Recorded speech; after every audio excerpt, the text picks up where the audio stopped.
Hi all. என்னென்னு பார்த்தீங்கன்னா இன்றைக்கி அம்மா வீடு வந்தாச்சு.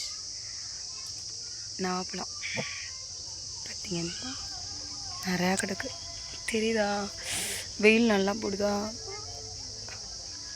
முடியல, கண்ணே முழிக்க முடியல, அவ்வளோக்கு வெயில் போடுது. செம்மையாக இருக்கும் பழம்.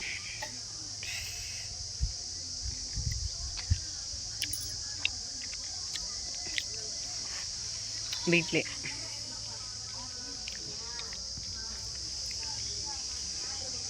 நீங்களாம் எவ்வளோக்கு நவாப்பழம் கொடுத்து சாப்பிட்றேன்னு சொல்லுங்கள். நாங்கள் நவாப்பழம் சீசன் வந்தால் காசு கொடுத்தே வாங்குறதில்ல. ஒரு 4-5 வருஷமாக வீட்டிலே காய்ச்சது. புளிக்குது என்னதில்லை, கொஞ்சம் பழமாகணும், இன்னுமே பெருசாகும். காற்று குளிர்ந்துருக்குன்னு நினைக்கிறேன். நிறையா கொட்டிச்சு.